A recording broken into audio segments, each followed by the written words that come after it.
Okay, hello everyone. Going to do the stock portion of the weekend study session, and I have to tell you that it's slim pickings to say the least. Probably the least amount of buy setups that I've seen in a long time. So I think when we look at and I talked about this in the general market video, we look at the Dow Jones that is in this uptrend and has really been at somewhat of a torrid pace here and breaking out recently, and we contrast that to something like the FFTY, which is in a base and working on building that right side. And then even looking at the NASDAQ, which also is in a big base and is building that right side with some volatility in that right side. You see the difference between the two. And when we look at the individual stocks, we see that exact representation. There's either stocks extended that look more like the Dow that have run up, or you've got stocks that are trying to still build bases. And I don't even see a whole lot that really are in very constructive bases. I usually have a big watch list, and then from there we'll move them high on deck, and then from there buy alert and look for buys. And just looking all the way down the list here, just there are very few names that are setting up here, and that's not the greatest sign. That can change though. I mean, sometimes you go where you don't see many stocks setting up, and then all of a sudden they seem to come out of the woodwork. So let's look at a few things. First of all, I want to finish off or continue where I left off about talking about the gaps. We've got so many stocks that have gapped. Taking a look at something like Avid, AVID. So there's been some stocks that have made big moves in this last couple of days on earnings reports, but the grand majority of them have been on gaps.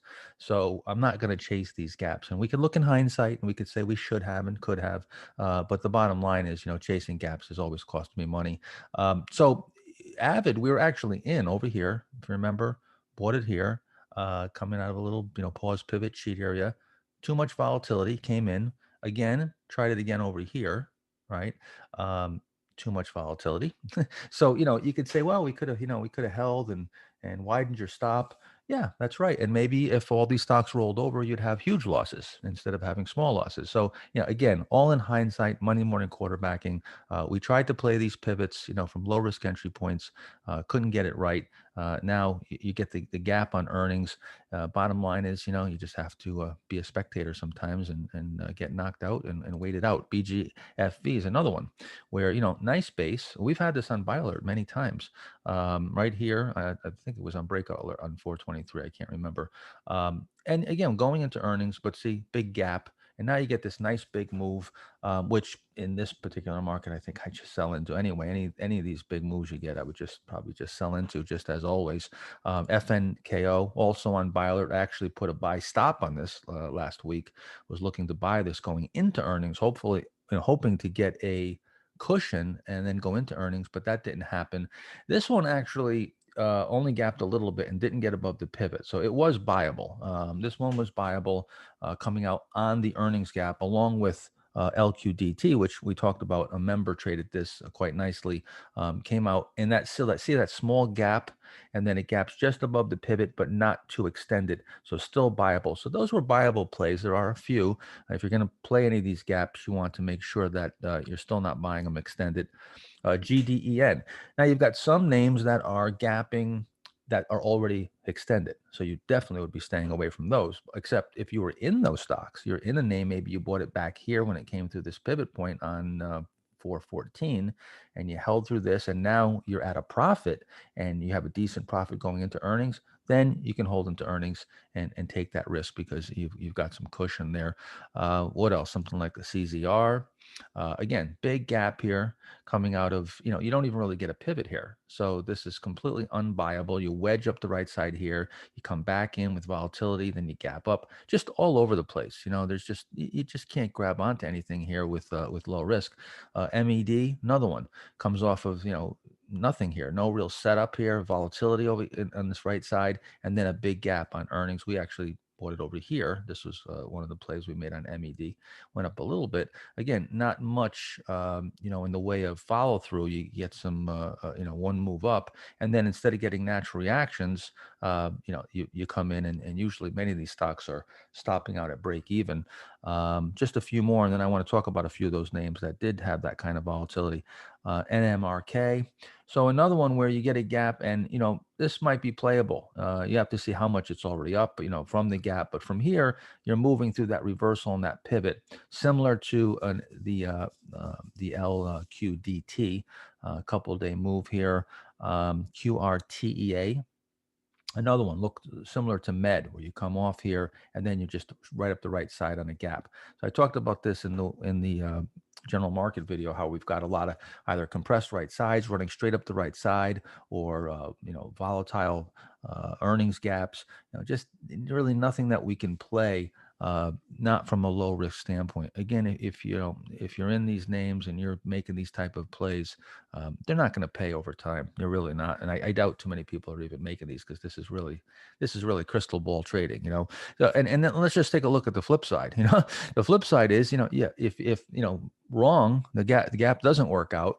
We're getting these big moves down too. It's not just to the upside, and it's not only in vulnerable small stocks. I mean, look at Twitter. Twitter just opens up wide on on a gap here, on earnings. TXG, another one. Just look at these collapses. So it's working in both ways. Even Netflix. Remember, Netflix came out with earnings. Big move down, hasn't recovered yet. So these are this volatility and this type of action. KLIC. I mean, I can go on and on and on. There's a bunch of these names. This was looking pretty good over here, and the SOX, and then whammo comes in on earnings, one after the next. FOR.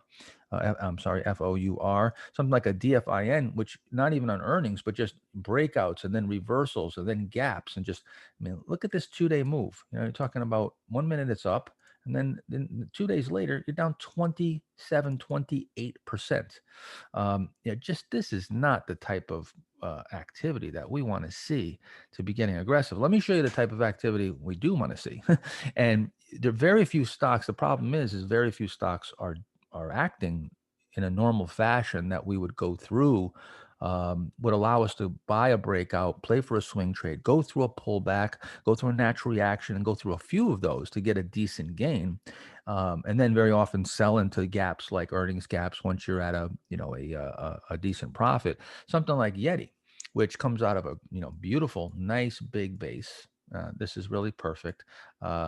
And it breaks out squats, but that's fine. Goes inside. A couple of days later, you get a reversal recovery, get a little natural reaction back into new high ground. Again, just a natural reaction here. And now we're actually we're going to be going into earnings on Yeti. So this is one where we've trimmed out of this, of course, and it's still an open position on a partial, but this is one, with a profit you'd hold into earnings.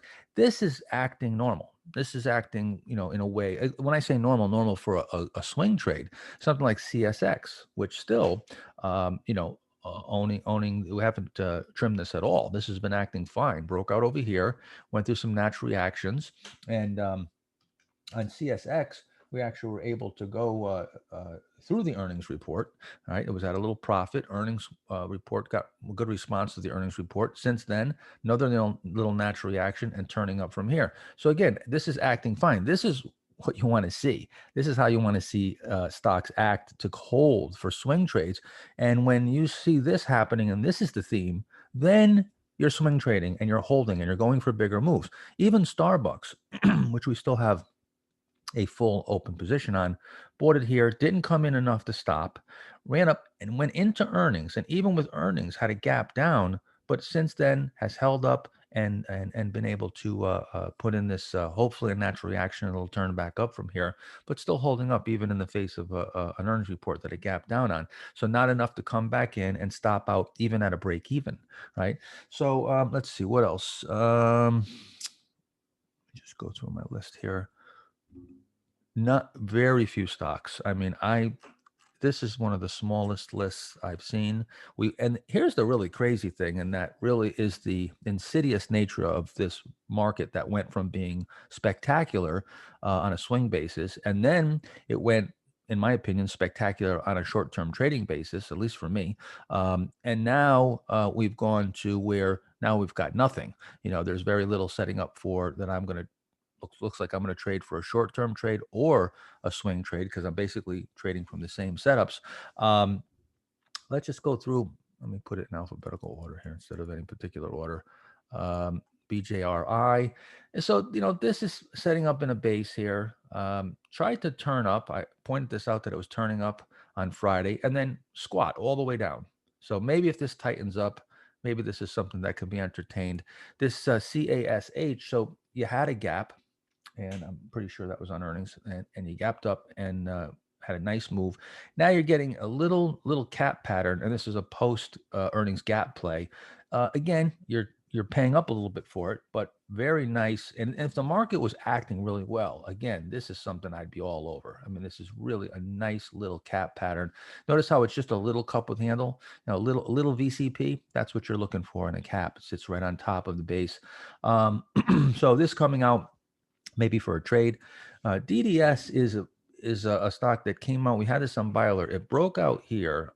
Nice big update. Since then, it's sort of just drifting back up. This is what I call it. It's a sort of a rare thing where you go inside and you sort of drift up towards the sometimes this is even a reversal. You get a big reversal and you drift up towards that reversal. The closer you get to it, and the more time you spend inside, usually you take it out and you break out. It's a bullish sign. It's a very rare scenario, but I'm just watching this to see. I'm probably not going to play it, but it's coming out of a big base. Um, Dare, of course, broke out recently here, and maybe on a pullback, I look for some type of pullback buy. Duluth, which we were in, uh, bought it, had a decent move, went up about 10%, came back in, ended up selling the last piece at break even, I believe. Still trying to set up a big base. If you look at a weekly, it's a large cup with handle, but you see this reversal here. We thought we were going to get through there and got up to those old highs, just took it out, and then big reversal again. So you've got some supply right up there between that 17 change and 18 level. Really need to tighten up and then break out through that 18 plus level from a tight area to entertain this. I think at this point you might get a tight pivot here, but you're going to be going right into that to that area that has been a formidable opponent at this up to this point. There's some banks also setting up. There's actually quite a few banks. So maybe, with so many setting up, you can try to play some banks, something like this HOPE, setting up with a fairly tight pivot over here. HQI, pretty high, high relative strength, trying to tighten up over here. I'm really giving you at this point, I got to tell you, I'm giving you the best of the worst here. I mean, I don't know if I'm going to entertain too much here. We'll see as the week progresses. But here's a big base in IMAB biotech stock. Still needs to build that right side. I like the big base, the big cup with handle. KSS. So another one in the department stores. This is pretty tight here. So if you go inside, maybe we can buy this coming out. Let's see. MEG, I believe, is going into earnings in a couple days, but this is set up pretty tight here. But you're going to have to go into earnings. And that's the problem. There's a lot of earnings reports here. You're going into either you're going into the earnings report or you're post earnings with a gap, and now the stock's extended. PAR, again, this was setting up pretty tight, had a little pivot, weakness at least, if I don't want to say a complete failure, but a little weakness in the pivot, still needs to tighten up. Maybe if it rallies back up to that 84, 85 level, tightens up from there, who knows? Maybe this is a leader, coming out, like I said, a rotation into new leadership. SCVL on Friday, I put as a potential buy here, and this is one that I almost bought on Friday, but I've been just trying to shy away a little bit right now with things being so difficult. But it had a decent little breakout. Volume was low, closed right on the high. We'll keep that on watch list here. SEAS, which of course is SeaWorld. So this broke out here, pulled back, and again, in a good market, this little pullback's a great risk reward. You buy it going above this 50. 475-ish area, and this reversal here is a decent stop. But again, I'm not sure, if I'm going to play something like that right now. Maybe. Urban is another one put on Friday. Came out here from a pivot, acting pretty good. WTFC is another bank. You got a bunch of these banks that are getting pretty tight. I generally shy away from the regional banks. And sometimes play the larger banks, but this is one that maybe you can entertain. I don't see, like I said, I mean, that's about it. There's so few names setting up here. And like I said, the contrast between many of these indexes that are basing at best with volatility on the right side where they should be tightening up and forming that finishing of the base, and then the extended nature of the more narrow market like the Dow and so forth, just gives those two extremes where you've got extended names and names that aren't ready. So we're sort of caught in the middle there where, if you're keying in on the Dow stocks or some of the cyclicals that have moved and some of the commodity type names, don't let that pressure you into starting to make crazy decisions and thinking that you got to be in the market because the Dow is hitting new highs. You got to take a look. What's the broader market doing? Like I showed you those charts of the percentage of stocks above their 250-day. That's what the broad market is doing. That's what's being offered to you. All right. It's not that narrow needle in a haystack that you're going to do well. You've got to wait until stocks are moving in earnest. Now, hey, maybe you're in the right place at the right time and you've made some good decisions. Great. I congratulate you. After 37 years, I'm not good enough to pick the Dow 30 stocks and the few handful of names coming from commodities and cyclical areas that that generally don't even lead for very long. I've not been able to make much money in those areas, and that's why I try to stay away from it, even when it looks good.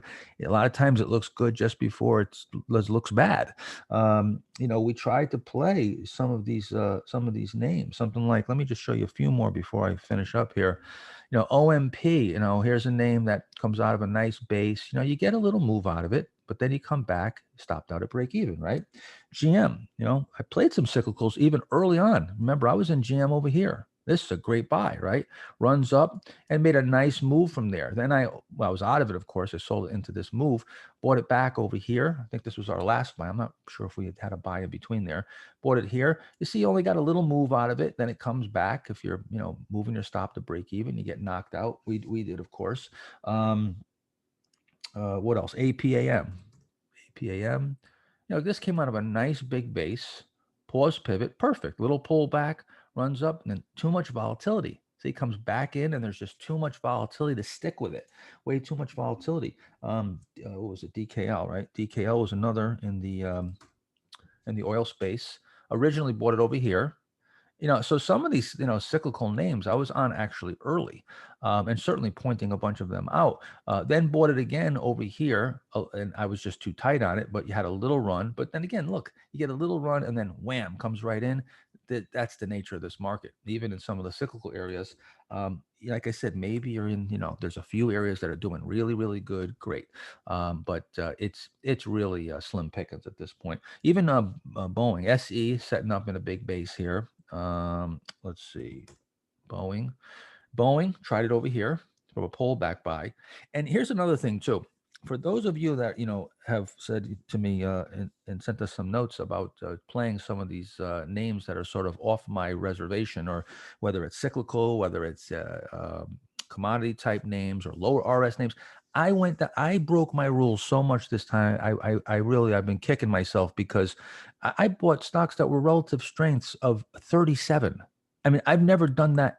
I think in the history of my career, in my entire 37 years doing this, I can't remember ever buying a 37 relative strength stock. I tried every single trick in the book here, and tried to go with whatever was, looked like it might have been a theme, but no theme really had any legs except short-term trading. And that's because it's only a couple days and you can pretty much get a pop out of any stock goes up for a day or two. And that's really the only theme that I saw that was something that we could grab onto, that was showing some reliability. So at this point, we'll have to watch and see what transpires over the next several days, and if we can get some stock setups to start proliferating here and the market holds. Again, if you look at the Nasdaq, you got that volatility on that right side. It was tightening up. Then you came off here on a distribution day. Now you came back up on a gap and maybe even closed this gap. The Qs look similar. But I'm still not totally convinced that this is going to either, set up here or not roll over. One thing that might happen is you might just rip out here and you go up the right side and you don't get many pivots. This is going to frustrate you even more and probably make me look even worse that I'm not in maybe swing trades or in stocks that, are ripping into new highs, or even, maybe there's not many stock setups, but I know, when these indexes hit new highs and we're not offering stocks, everybody's asking why, because we're not trading on the indexes. We're trading on the stock setups. And if there's no stock, I said this a million times. I'm gonna finish and say it one last time here. If the store's open, the lights are on, the doors are open, it says come on in, and you go into the store and there's no merchandise on the shelves, you can't buy anything. All right. The store, the lights, the building, those are the indexes. The stocks are the merchandise. We've got to defer to this. It comes down to the stocks. Otherwise, you don't have a strategy. If you're going to say, well, the Dow's doing great and stocks are hitting new highs, let's, change and buy extended stocks or buy earnings gaps. We don't have a strategy. There's a reason why I have a strategy. There's a reason why I'm here 37 years later doing the same thing. So even the short-term trading was coming from the same strategy, just buying, these stocks that are breaking out. Now, I don't even see that. I don't see setups where we get these nice low risk setups. So I'm in limbo right now. So let's see what happens, and we'll watch here. But one thing I can guarantee you is I can guarantee you that at some point you'll have lots of setups and you'll have a great opportunity. Just a matter if you're patient, keep your powder dry, and you're there when that opportunity presents itself to take advantage of it. All right. Talk to you guys. Monitor the platform this week. Bye bye.